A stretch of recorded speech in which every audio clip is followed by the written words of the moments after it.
dimuliakan Allah dan yang kami hormati. Dalam ayatnya khatib bacakan gunung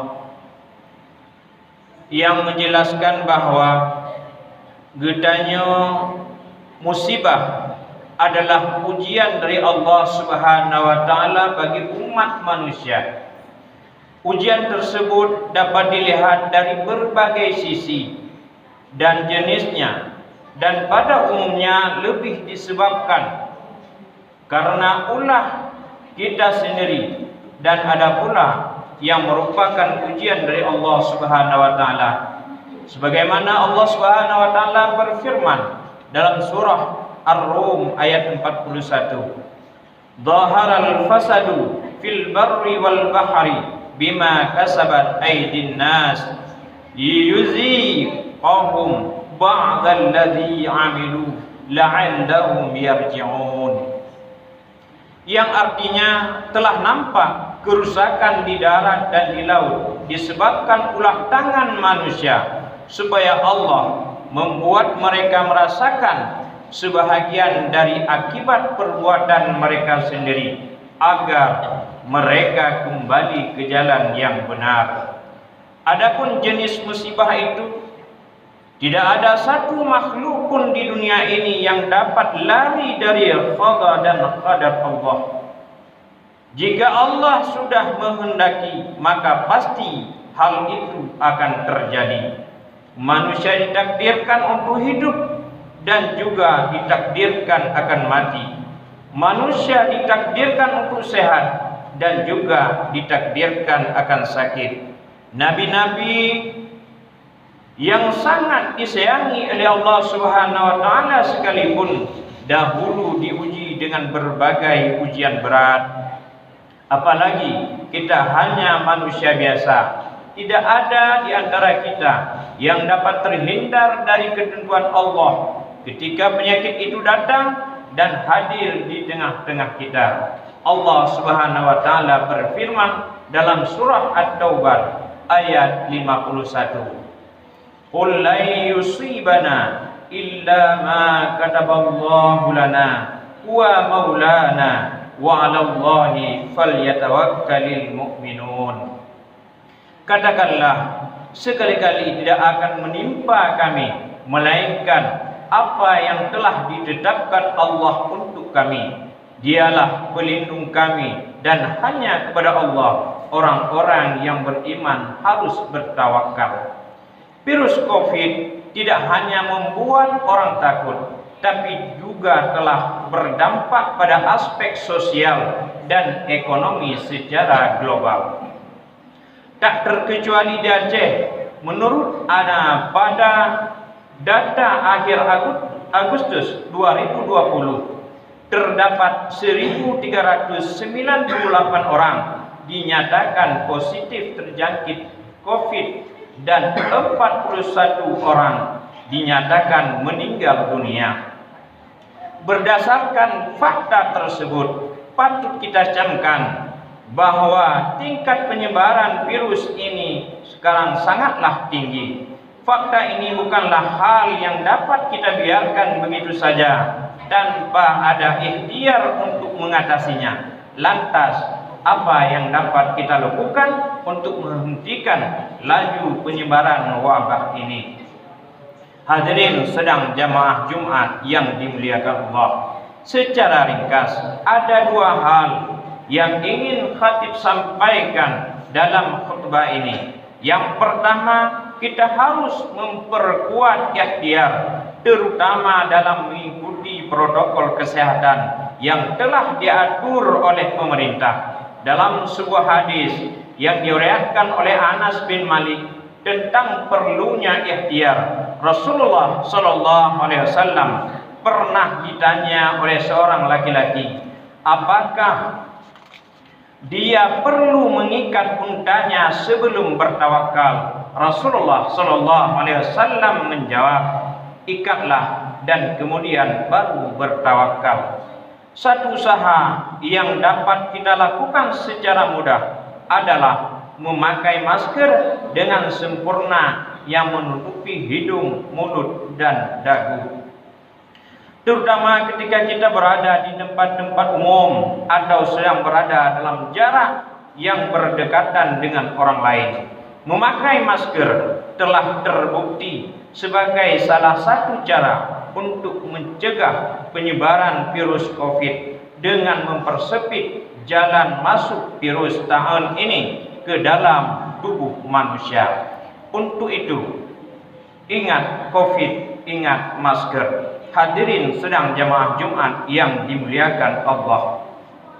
Untuk mewujudkan hal itu, tentu diperlukan tingkat kedisiplinan yang tinggi dari setiap orang, tidak saling menzalimi. Hal ini sejalan dengan apa yang dirumuskan dalam sebuah kaidah fikih, la dirara wa la darara, yang berarti tidak boleh melakukan sesuatu yang membahayakan dan menimbulkan bahaya bagi orang lain. Allah Subhanahu wa taala berfirman dalam surah Al-Baqarah ayat 195, la tulqu biaidikum ila tahlukah wa ahsinu innallaha yuhibbul muhsinin. Artinya, dan janganlah kamu jatuhkan diri sendiri ke dalam kebinasaan dengan tangan sendiri, dan berbuat baiklah, sungguh Allah menyukai orang-orang yang berbuat baik.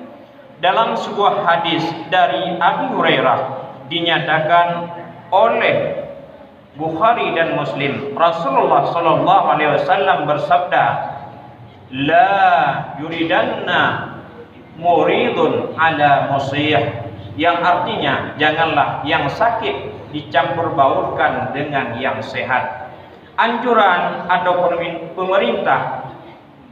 perintah agama seperti yang terdapat dalam Al-Quran, hadis, dan kaidah fikhiyah yang telah khatib sebutkan tadi adalah memiliki nilai-nilai hikmah yang bertujuan untuk menjaga kemaslahatan manusia. Dalam agama kita, hal-hal tersebut dikenal dengan istilah maqasid syar'iyyah, yaitu rangkuman alasan terhadap pemberlakuan hukum-hukum syara' bagi kaum muslimin atau manusia pada umumnya. Di antara perintah tersebut adalah mempertahankan agama, jiwa, keturunan, harta, dan akal. Jadi perintah untuk berikhtiar dan mempertahankan diri dari wabah COVID adalah bahagian yang tak terpisahkan dari maqasid syar'iyyah.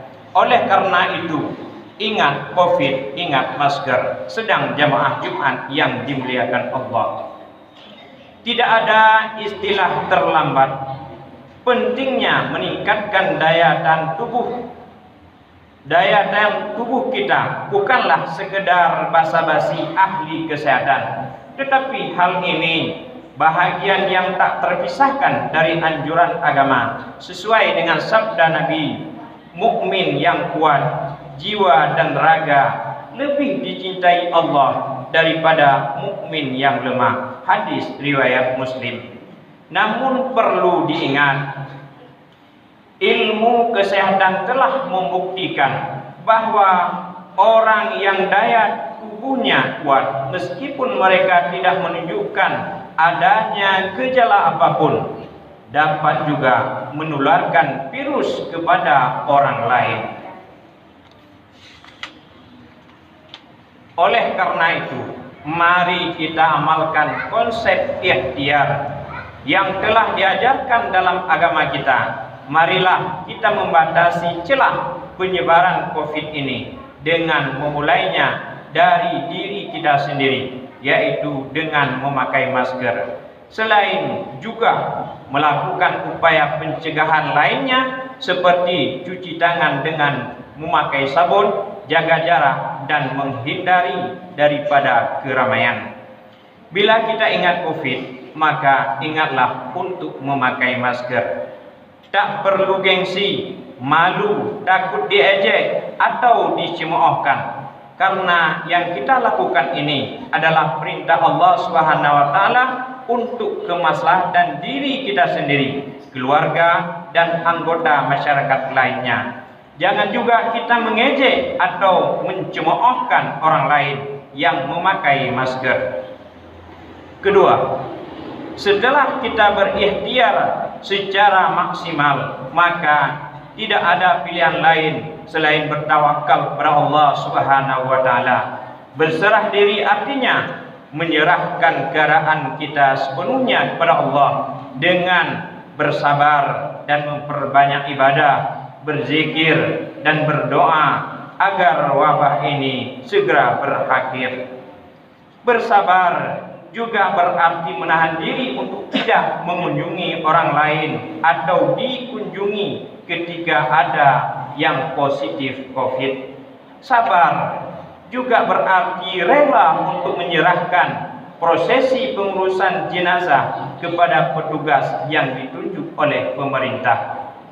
Sedang jamaah Jumat yang dimuliakan Allah, sebagai penutup khutbah ini, khatib ingin menekankan beberapa hal. Satu, gerakan gebrak masker Gema di seluruh Indonesia dan khususnya yang dilaksanakan serentak di seluruh Aceh pada hari ini Jumat 4 September 2020 merupakan ajakan dari Bapak Presiden kepada seluruh aparatur pemerintah dari tingkat pusat sampai tingkat kampung. Alhamdulillah, pada kesempatan ini pemerintah membagikan masker dan brosur serta memasang spanduk sosialisasi ingat COVID, ingat masker di seluruh kampung di Aceh. Ini merupakan contoh usaha kita bersama untuk terus mencegah COVID sampai dengan wabah ini diangkat oleh Allah Subhanahu wa taala. Yang kedua, jumlah 1 juta masker yang dapat dibagikan serentak oleh pemerintah di Aceh tentu belum mencukupi. Oleh sebab itu, perlu adanya gerakan bersama untuk melanjutkan upaya ini sebagai bentuk tanggung jawab kepemimpinan kita masing-masing sesuai dengan hadis yang maknanya setiap kamu adalah pemimpin dan setiap pemimpin akan dimintai pertanggungjawabannya. Yang ketiga, hal yang paling penting kita ingat untuk mencegah penyebaran COVID semakin meningkat di Aceh. Selain selalu berikhtiar, berdoa dan bertawakal, juga kita harus selalu ingat COVID, ingat masker. Semoga upaya kita ini diridhai oleh Allah Subhanahu wa taala dan pandemi COVID virus ini segera berakhir dari